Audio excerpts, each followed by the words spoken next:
বাংলাদেশের একমাত্র তখন সরকারি ইউনিভার্সিটি, ইসলামিক ইউনিভার্সিটিতে পড়তাম আমি। নাসির উদ্দিন সরকার তখন ছাত্রলীগ করতাম, বিশ্ববিদ্যালয়ে পড়তাম কিন্তু ছাত্রলীগ করতাম। বন্ধু বান্ধবের পাল্লায় পড়িয়া ছাত্রলীগ করতাম। একবারে ডানে বামে অনেক লোক আমার সাথে থাকতো। একতারা বলেন, দোতারা বলেন, গিটার বলেন, সব কিছু আমি বাজাইতে পারতাম। অডিটোরিয়ামে যদি কোনো কনসার্ট হইতো, ওই কনসার্টে আমার সর্বপ্রথম উদ্বোধনী গান থাকতো। এত পরিমাণ বন্ধুদের পাল্লায় পড়ে আমার অবস্থাটা এমন হয়ে গেছিল। আমি যখন মাস্টার্স শেষ করলাম, 27,000 টাকা বেতনের একটা চাকরি পাইলাম ময়মনসিংহ, আমার পোস্টিং। কিন্তু আমার মা বাবা আগে থেকেই চিন্তা, আমার বাজান বড় আলেম হবে, আমার বাজানরে তো ভালো জায়গায় পড়াইছি। আমার প্যান্ট শার্ট পরা, আমার ছাত্রলীগ করা আমার বাবা মা পছন্দ করতো না, বলতো বাড়িতে চইলায়, বাড়িতে চইলায়। আমি বাড়িতে চলে আসছি। আমার বাবা চরমোনাই মুজাহিদ ছিল, আমারে প্রত্যেক দিন আইসা বারবার বলতো, বাজান একটাবার চরমোনাই যাইতে হবে। আমি তো ইউনিভার্সিটিতে পড়ছি, আমি তো চরমোনাই দেখতে পারি না। আমি বলতাম আমি চরমোনাই পছন্দ করি না। আমার বাবা আমারে বারবার বলতো, বাজান একটাবার দেখার জন্য চরমোনাইয়ের ময়দানে যাও। আমি বলতাম না, আমি চরমোনাই পছন্দ করি না। চরমোনাইয়ের কথা আমার কাছে বলবা না, চরমোনাইয়ের কথা বললে আমার রাগ হইতো। আল্লাহর কসম করে বলি, ও নারায়ণগঞ্জের যুবক, ও পর্দার আলের মা গো, মনোযোগ দিয়া শুনো রে মা। আমার বাবার বারবার বলার পিড়াপিড়িতে ওই যে চরমোনাইয়ের মাহফিল হয়, একটাবার চরমোনাইয়ের ময়দানে গেলাম। চরমোনাইয়ের ময়দানে যাওয়ার পর, চরমোনাই গেছি কি জন্য? চরমোনাইয়ের ভুল ধরার জন্য চরমোনাই গেছি।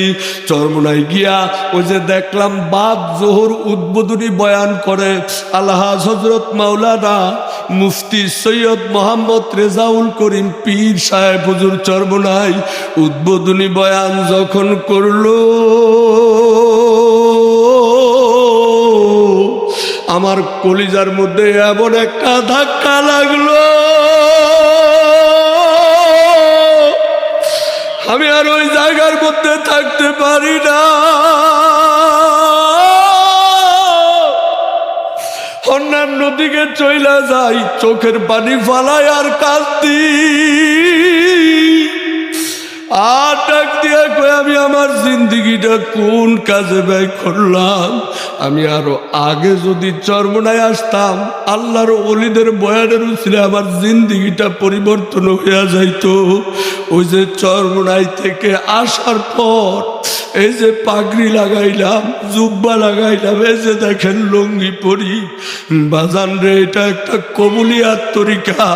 চরমোনাইয়ের কোনো সাফাই গাওয়ার জন্য আসে, আল্লাহর কসম আমার মতো লক্ষ লক্ষ নাসির উদ্দিন সরকার ওই চরমোনাই আল্লাহর ওলিদের বয়ান শোনার দ্বারা পরিবর্তন হয়েছে।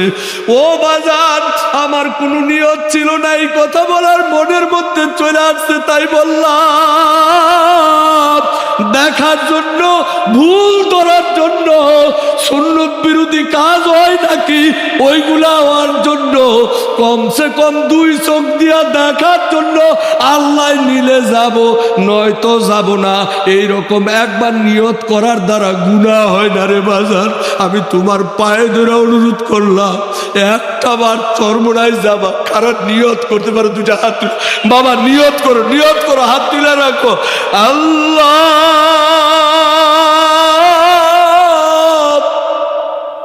মুফতি মাসুম বিল্লাহ ভাইয়ের মাহফিলে আইসা মাওলানা নৌ মুসলিম রেজাউল করিম দুস্তের মাহফিলে আইসা তোমার বান্দাদেরকে চরমোনাই যাওয়ার দাওয়াত দিলাম। তোমার বান্দারা 2 হাত তুলে ওয়াদা করছে একটা বার চরমোনাইয়ের ময়দানে যাবে। আল্লাহ চরমোনাইয়ের ময়দানে নিও, চোখে পানি আনাইয়া আল্লাহ গো তোমার মারেফাতের নূরের বাতি তাদের কলবে জ্বালাইয়া আল্লাহ গো জান্নাতের উপযুক্ত বানাইয়া আল্লাহ গো তারপরে তোমার কবরে দিও। আল্লাহ সবাইরে তুমি জান্নাতের মালিক বানায়া দিও। আল্লাহ সবার জীবনের গুনাহ তুমি মাফ করে দিও। আল্লাহ সবাইরে তুমি কবুল করে নিও, বলেন আমিন। আজকে বাজান সময় নাই, তাই আমি আমার তাফসীর সম্পূর্ণ করতে পারলাম না। ও বাজান, আপনার কাছে শুধু আজকে একটা রিকোয়েস্ট করব, একটা মানুষ উঠবেন না। আপনারা আমার সাথে কথা দিয়েছেন, আমি আপনাদের জন্য দোয়া করব। আল্লাহ আমাকে সারা বাংলাদেশে ঘুরায়, আপনাদের জন্য আমি দোয়া করব। তার পূর্বে কয়েকটা কথা, একটা মানুষ উঠবেন না। এই যে আমার বন্ধু রেজাউল করিম একটা মাদ্রাসা চালায়, ও বাজান